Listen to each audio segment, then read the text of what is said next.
Senator Ejercito, Senator JV, your turn, please. Thank you, Madam Chair. Good morning. Magandang umaga ulit. Um, Gusto ko lang kung tanungin sa General De La Rosa kung okay na kayo. Kasi po sa nangyayari niya, kanina ho na nakikinig ako ng hearing na tinanong ni Senator Lacson, ano ang kakaiba ngayon? Sabi niyo na yung suporta ng Pangulo ay isang malaking moral booster sa ating pong mga kapulisan. Tama ho ba? Hindi lang po suporta ng Pangulo, Your Honor, pati yung Senado, pati yung mga congressman, pati yung mga local government units. Talagang na-embolden kami magtrabaho dahil nakita namin, grabe yung suporta ninyo. Lahat po, nagtutulungan na ngayon, Your Honor, kaya magpasalamat po kami.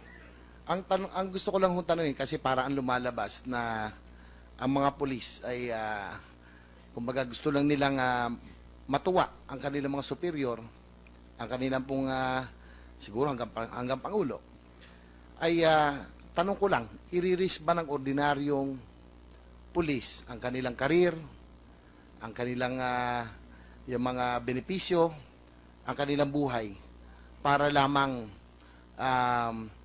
matuwa o maging satisfied ang kanilang superior? I-risk ba? Sa tingin nyo ba i-risk ng isang ordinaryong pulis yan? Diyan po nakikita ang leadership ng PNP, Your Honor. How you motivate your men. Ako, sabi ko sa kanila, I'm willing to die anytime. Pwede nyo kong patayin anytime. Basta ako, ibubuhis ko yung buhay ko sa gera ng droga.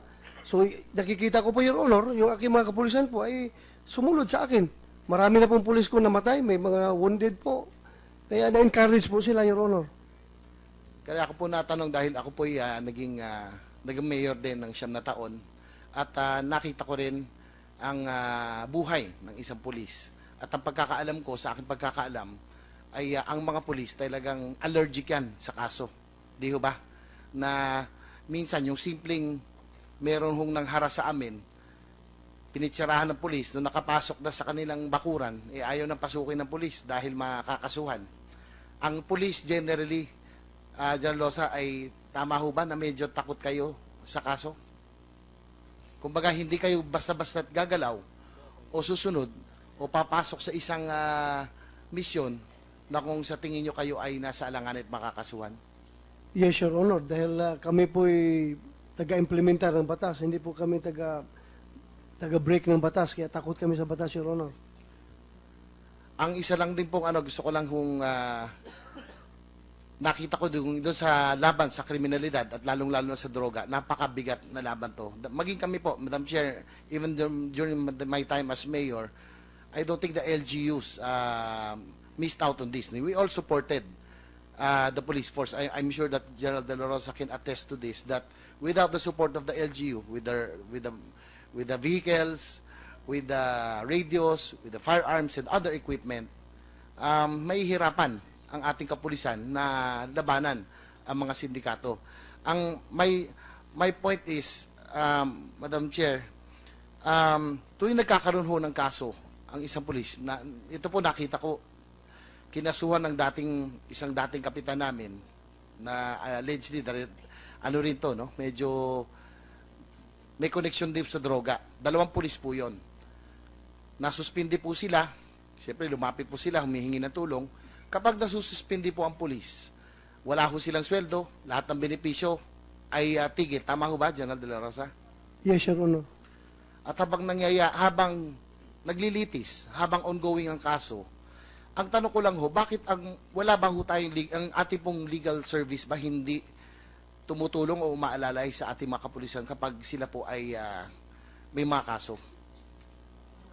Tumutulong po, Your Honor, pero kulang na kulang po. We are 160,000 strong yung kapulisan natin. Granting 10% of them magkakaroon ng kaso. So, 160,000 na tao, ilan na po yung aming legal service. Kulang talaga, Your Honor. So, yan po ang rason kung bakit kadalasan yung mga pulis kasi may kaso, lumalapit po sa amin dahil talagang may pambayad sa abogado ay wala ho silang maibayad. Nakakaawa ho talaga.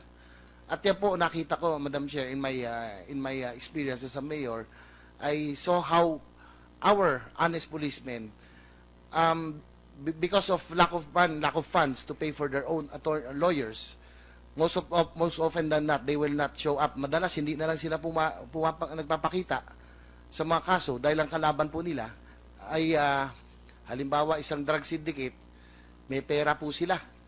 At kadalasan, sad to say, I don't know for what reason, technical, at nadidismiss ang kaso.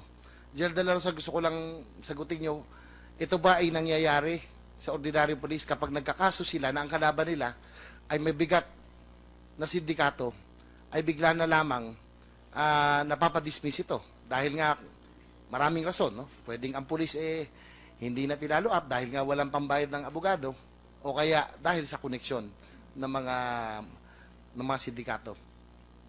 Totoo po yan, Your Honor.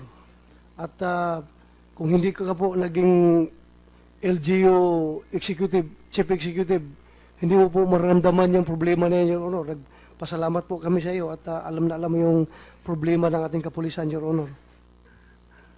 Yun nga po, Madam Chair, actually, I can really relate, no? Because, and I'd like to thank you also. This might be my last before I serve by suspension.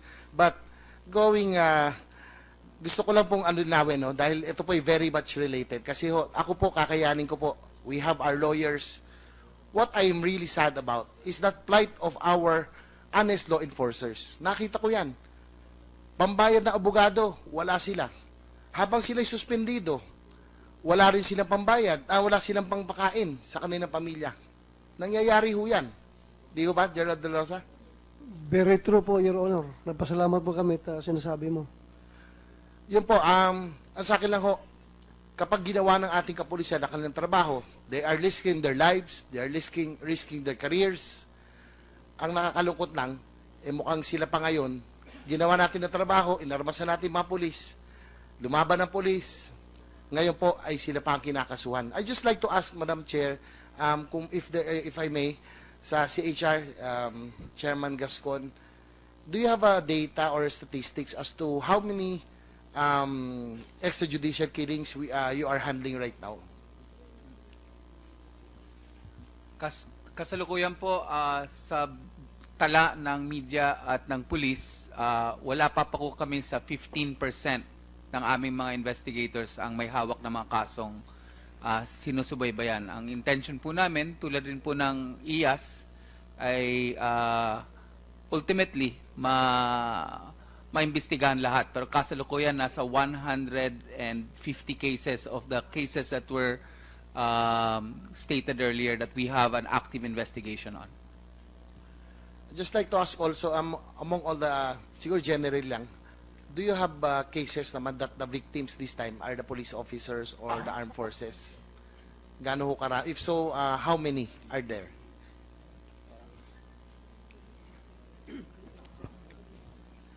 Normally po, yung mga cases na hinahandle namin involving human rights violations, often ang respondent po yung security forces.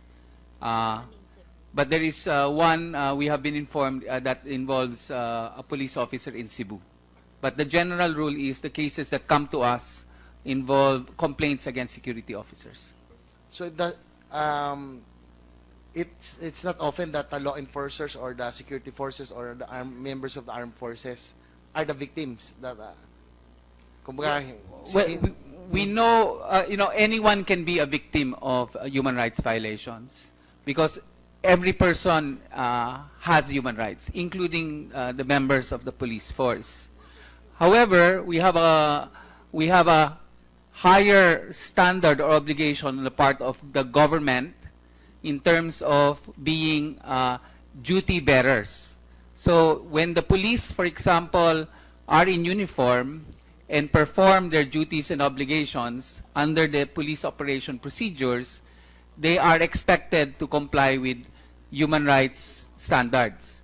In fact, Your Honor, in the police operation procedure, Rule 1, functions of a police officer, Rule 1.1 says to serve and protect. The second, Rule 1.2, is to observe human rights and the dignity of the person. So, this is part of the obligations of our men in uniform.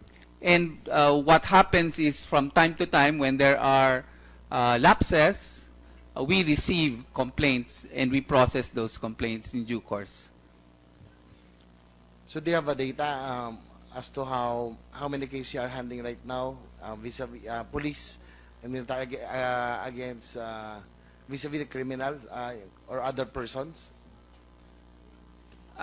Kung ang tanong po nyo ay kung meron pong kaso na iniimbestigahan namin ay na ang biktima ay ang pulis, Apo. sa aming record, ang sabi ay isa lang at naganap po sa Cebu. Kasi po, anyway, kung meron pong mga paglabag halimbawa sa mga ginagawa ng pulis, meron pong batas na nalalabag doon kaagad, yung disrespect to a person in authority. So normally po, hindi po mapunta sa Commission on Human Rights yung complaints ng police dahil meron po silang internal system to enforce the law. Okay, thank you. Madam Chair, last po, again, thank you. I just like to relay my my experience again, and because the policemen are human too, and we just have to give them also the support, because the risk that they take in undertaking these dangerous operations, kumbaga, they're either risking their lives, their benefits, everything, their careers. So we just have to, we just have to also consider, no, that they are also human. Thank you, Madam Chair. Thank you.